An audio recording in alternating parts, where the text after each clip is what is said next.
தமிழ்நாட்டில் ஒவ்வொரு பருவமழைக்கு முன்னாலும் பருவமழை காரணங்களினால் ஏற்படுகிற நோய் பாதிப்புகள் கண்டறிந்து அவற்றிற்கு சிகிச்சை அளிக்கும் பணி என்பது தொடர்ச்சியாக நடைபெற்று வருகிறது. வடகிழக்கு பருவமழை, தென்மேற்கு பருவமழை என்று ஒவ்வொரு பருவமழையின் போதும் ஏற்படுகிற பாதிப்புகள் தொடர்ச்சியாக கண்டறியப்பட்டு நடவடிக்கைகள் எடுக்கப்பட்டு வருகிறது. அந்த வகையில் மாண்புமிகு தமிழ்நாட்டின் முதலமைச்சருடைய வழிகாட்டுதலோடு கடந்த 3 ஆண்டுகளாக மழைக்கால நோய் பாதிப்புகள் அனைத்தும் கட்டுக்குள் இருக்கிறது.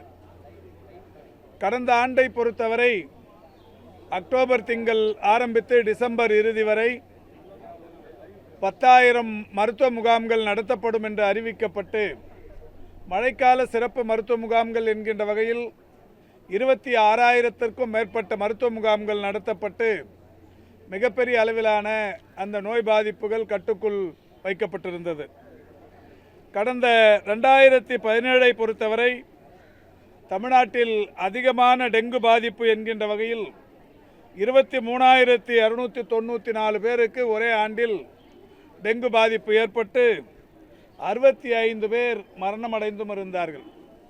அதேபோல் 2012ஆம் ஆண்டில் 66 பேர் டெங்குவினால் பாதிக்கப்பட்டு உயிரிழந்த நிலை என்பது இருந்தது. அந்த வகையில் தொடர்ந்து 60-70 பேர் உயிரிழந்து வந்த அந்த நிலையை மாற்றி மாண்புமிகு தமிழ்நாட்டின் முதலமைச்சருடைய வழிகாட்டுதலோடு உள்ளாட்சி நிர்வாகங்கள், குறிப்பாக ஊரக உள்ளாட்சி, நகர்ப்புற உள்ளாட்சி போன்ற அமைப்புகளோடு ஒருங்கிணைந்து மக்கள் நல்வாழ்வுத்துறை தொடர்ந்து பணியாற்றி கொண்டிருக்கிற காரணத்தினால் டெங்கு பாதிப்பினால் ஏற்படுகிற உயிரிழப்புகளும் கட்டுக்குள் இருந்து வருகிறது.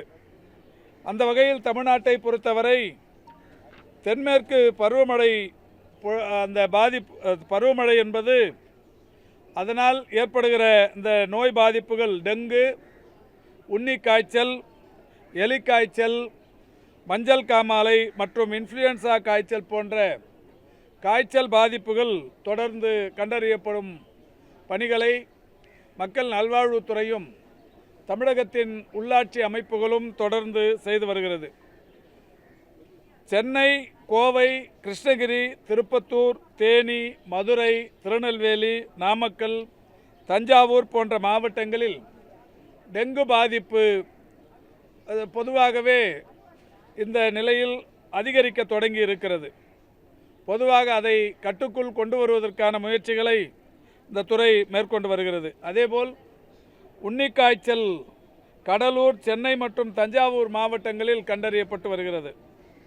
எலிக்காய்ச்சலை பொறுத்தவரை சென்னையிலும், கன்னியாகுமரியிலும், திருவள்ளூரிலும் எலிக்காய்ச்சல் பாதிப்புகளும் கண்டறியப்படும் பணிகள் நடைபெற்று வருகிறது.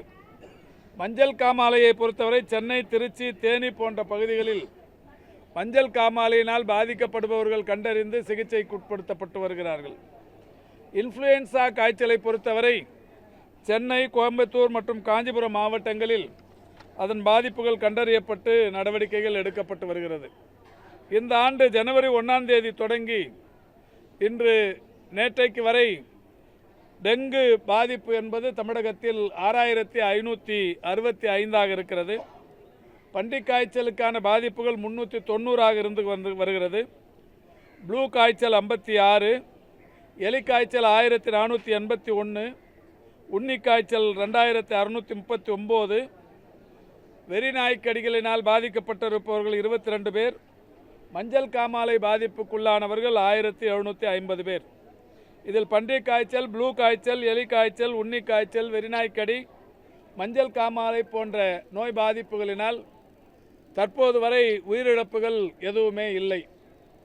டெங்குவை பொறுத்தவரை டெங்கு காய்ச்சலுக்கு உள்ளானவர்கள் உடனடியாக மருத்துவமனைகளை அணுகாததன் காரணமாகவும் அவர்களுடைய உடல்களில் நோய் எதிர்ப்பு சக்தி இல்லாமையின் காரணமாகவும் 3 பேர் உயிரிழந்திருக்கிறார்கள்.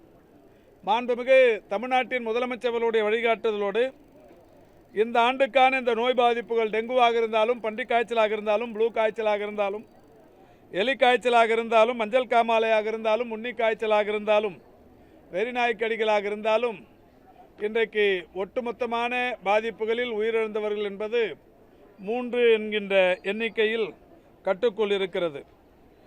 வரும் மாதங்களை பொறுத்தவரை வடகிழக்கு பருவமழை எதிர்நோக்கி இருக்கிற மாதங்கள். எனவே வரும் மாதங்களிலும் இந்த நோய் பாதிப்புகளை கட்டுக்குள் வைத்திருப்பதற்கு மாண்புமிகு தமிழ்நாட்டின் முதலமைச்சருடைய வழிகாட்டுதலோடு இதுபோன்ற சிறப்பு முகாம்கள் நடத்தப்படுகிறது. மக்களுக்கு தேவையான விழிப்புணர்வும் ஏற்படுத்தப்பட்டு வருகிறது. பெருநகர சென்னை மாநகராட்சியை பொறுத்தவரை அந்த பணியினை சுகாதாரத்துறை அமைப்பு மிக சிறப்பாக செய்து கொண்டிருக்கிறது. அந்த வகையில் இன்றைக்கும் இந்த தியாகராய நகர் தொகுதிக்குட்பட்ட இந்த வட்டத்தில் வீடுகள் தோறும் சென்று விழிப்புணர்வு பிரசுரங்களை ஒட்டுவது, மக்களுக்கு இங்கே ஒரு மருத்துவ முகாமை நடத்துவது, காய்ச்சல் பாதிப்புகள் இருந்தால் அவர்களை இங்கே அழைத்து வந்து அவர்களுக்கு சிகிச்சை அளிப்பது போன்ற நடவடிக்கைகள் மேற்கொள்ளப்பட்டு வருகிறது. பொதுவாகவே இதுபோன்ற பருவநிலை மாற்றங்களின் போது ஏற்படுகிற இந்த பாதிப்புகளுக்கு மருத்துவ முகாம்கள் என்பது தொடர்ச்சியாக நடைபெற்று வருகிறது. அந்த வகையில் தமிழகத்தை பொறுத்தவரை 476 நடமாடும் மருத்துவ குழுக்கள் தமிழ்நாட்டில் இன்றைக்கு பணியாற்றி கொண்டிருக்கிறார்கள்.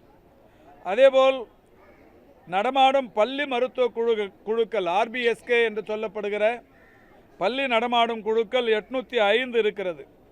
ஆக 476 நடமாடும் மருத்துவ குழுக்களின் வாயிலாகவும் RBSK என்று சொல்லக்கூடிய நடமாடும் பள்ளி மருத்துவ குழுக்கள் 805 வாயிலாகவும் தொடர்ந்து மருத்துவ முகாம்கள் ஆங்காங்கே தேவைப்படும் இடங்களில் அமைக்கப்பட்டு வருகிறது. குறிப்பாக ஏதாவது ஒரு தெருவிலோ அல்லது ஏதாவது ஒரு சிற்றூரிலோ அல்லது ஏதாவது ஒரு மலை கிராமத்திலோ 3க்கும் மேற்பட்டவர்களுக்கு காய்ச்சல் பாதிப்புகள் இருக்குமானால் அங்கே உடனடியாக மருத்துவ முகாம்கள் நடத்தப்படும் என்கின்ற வகையில் தொடர்ந்து அப்பணிகள் செய்யப்பட்டு வருகிறது.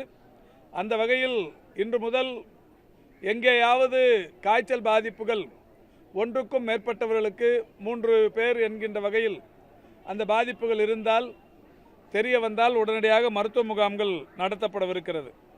தமிழகத்தை பொறுத்தவரை 2972 அரசு மற்றும் தனியார் மருத்துவமனைகளில் இருந்து தினசரி காய்ச்சல் கண்டவர்களுடைய அறிக்கை பெறப்பட்டு வருகிறது. அரசு மருத்துவமனைகளாக இருந்தாலும் தனியார் மருத்துவமனைகளாக இருந்தாலும் தத்தமது மருத்துவமனைகளில் யாரெல்லாம் காய்ச்சல் பாதிப்புகளுக்கு அனுமதிக்கப்பட்டார்கள் என்கின்ற பட்டியலை மக்கள் நல்வாழ்வுத்துறைக்கு அளிக்க வேண்டும் என்கின்ற ஆணை பிறப்பிக்கப்பட்டிருக்கிறது. அந்த 2972 மருத்துவ அமைப்புகளிலிருந்தும் இந்த தனியார் இது குறிப்பாக காய்ச்சல் பாதிப்புகள் குறித்த அறிக்கைகள் தினந்தோறும் வரப்பெறுகிறது. அப்படி வரப்பெற்ற அந்த காய்ச்சல் பாதிப்புகள் எந்த வகையான பாதிப்புகள் என்பதை கண்டறிந்து அவர்களுக்கு தீர்வு காணப்பட்டு வருகிறது. தமிழகத்தை பொறுத்தவரை இந்த டெங்கு காய்ச்சலை தடுப்பதற்கு உள்ளாட்சி அமைப்புகளோடு ஒருங்கிணைந்து கிராமம் மற்றும் நகர்ப்புறங்களில் கொசுப்புழு தடுக்கும் நடவடிக்கைகள் தொடர்ச்சியாக மேற்கொள்ளப்பட்டு வருகிறது. அந்த வகையில் தமிழகத்தில் 22,384 தினசரி தற்காலிக பணியாளர்கள் இந்த பணியில் ஈடுபடுத்தப்பட்டு அன்றாடம் கொசுப்புழு தடுக்கும் பணிகளை செய்து வருகிறார்கள். அதாவது புகை மருந்து அடிப்பது, கொசு மருந்து அடிப்பது, அபேட் தெளிப்பது போன்ற பல்வேறு பணிகளை இப்பணியாளர்கள் செய்து வருகிறார்கள். ஒவ்வொரு மாவட்டத்திலும் வட்டார அளவில் இந்த பணி துரிதப்படுத்தப்பட்டிருக்கிறது.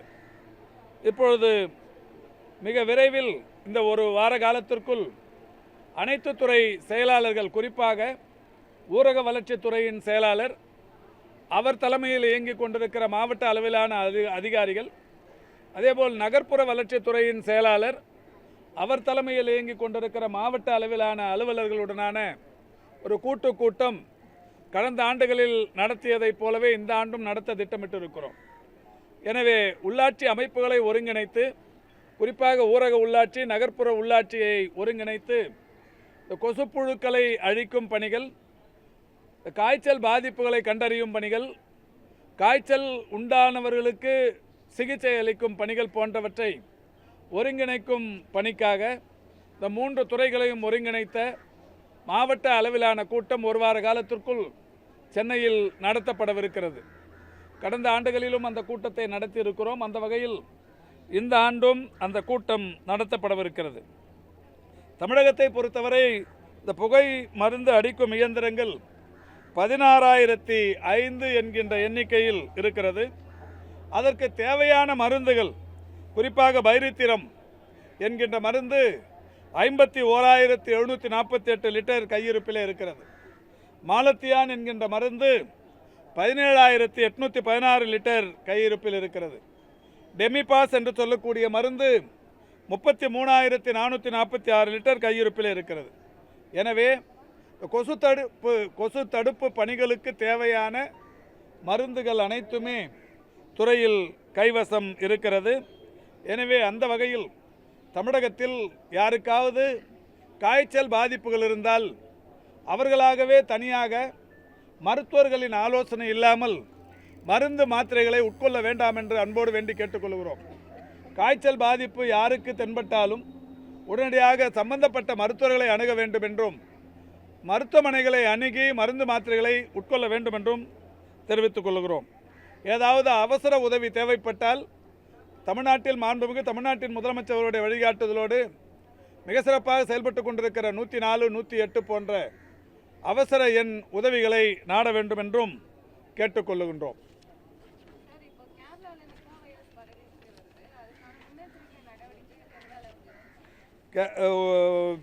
கடந்த வாரம் கேரளாவை பொறுத்தவரை இந்த நிபா வைரஸினால் பாதிக்கப்பட்டு உயிரிழந்தவர்கள் எண்ணிக்கை 3 என்கின்ற அளவிலே உயர்ந்திருக்கிறது. உடனடியாக இது தெரிந்தவுடன் மாண்புமிகு முதல்வர் அவருடைய வழிகாட்டுதலோடு கேரளா மற்றும் தமிழக எல்லைகளில் பாதுகாக்கும் அந்த பணியினை பொது சுகாதாரத்துறை தொடர்ச்சியாக ஈடுபட்டிருக்கிறது.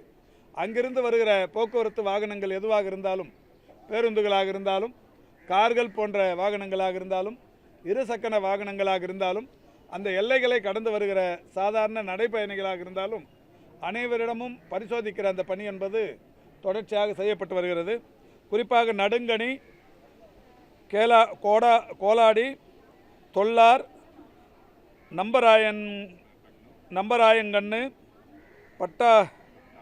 பட்டாவயல் போன்ற இந்த 5 இடங்களில் நிரந்தர முகாம்கள் அமைக்கப்பட்டு வருபவர்கள் கண்காணிக்கப்பட்டு வருகிறார்கள்.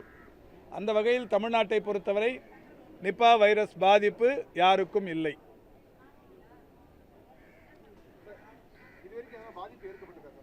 எதுங்க?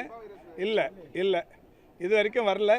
வரவிடாமல் தடுக்கிறதுக்கான பணிகளை தொடர்ச்சியாக செய்து கொண்டிருக்கிறோம். அது குறிப்பாக கேரளாவிலிருந்து வருபவர்களை கண்காணிக்கிற பணியினை எல்லா எல்லைகளிலிருந்தும் தொடர்ச்சியாக கண்காணித்து கொண்டிருக்கிறோம். அந்த வகையில் இப்போ நீங்கள் கடந்த வாரம் பார்த்துருப்பீங்க, பேருந்துகள் எல்லாவற்றிலும் கூட அந்த தடுப்பு நடவடிக்கைகளை தொடர்ச்சியாக பார்க்கப்பட்டு வருகிறது. அப்படி கேரளாவிலிருந்து யாராவது கோவை போன்ற அரசு மருத்துவமனைகளுக்கு இது போன்ற நோய் பாதிப்புகள், காய்ச்சல் பாதிப்புகளோடு வருபவர்களை தீவிரமாக கண்காணிக்க சொல்லி கோவை அரசு கல்லூரி மருத்துவமனை மற்றும் அந்த மாவட்ட அரசு தலைமை மருத்துவமனைகள், வட்டார மருத்துவமனைகளுக்கு உத்தரவிட்டிருக்கிறோம். தீவிரமாக கண்காணிக்கும் பணியில் ஈடுபட்டிருக்கிறார்கள். இப்போ உச்சநீதிமன்றம் நேற்றைக்குத்தான் தடை இல்லை என்று சொல்லியிருக்கிறார்கள். நேஷனல் மெடிக்கல் கவுன்சில் விரைவில் அறிவிப்பார்கள். அவர்கள் அறிவித்ததற்கு பிறகு எல்லா மாநிலங்களிலும் இந்த கவுன்சிலிங் முறை என்பது தொடர்ச்சியாக நடைபெறும். என்னங்க? இல்லை, அது தேவைப்படும் போது மாநகராட்சி அதை செய்யும். இப்போ சென்னையை பொறுத்தவரை கூவமாறு, ஓட்டேரி நல்லா, கேப்டன் காட்டன் கால்வாய், அடையாறு, மாம்பழம் கால்வாய், ராஜ்பவன் கால்வாய் போன்ற 22க்கும் மேற்பட்ட அந்த கால்வாய்கள் இருக்கிறது. அதில் இந்த கொசு ஒழிப்பும் பணிக்கு அவர்கள் தேவைப்படும் போது இதை தொடர்ச்சியாக செய்து வருகிறார்கள். அது இந்த வடகிழக்கு பருவமழை வரும்போது அதை பண்ண ஆரம்பிப்பாங்க. இப்போ நமக்கு வடகிழக்கு பருவமழை இல்லை, தென்மேற்கு பருவமழை தான். இந்த பாதிப்புக்கு ஏற்ற மாதிரியான நடவடிக்கைகள் இப்போது மேற்கொள்ளப்பட்டிருக்கிறது. வடகிழக்கு பருவமழை சந்திக்கிற சூழல் வருகிற போது அதற்கேற்ற நடவடிக்கைகளை மாநகராட்சி இன்னமும் தீவிரப்படுத்தும்.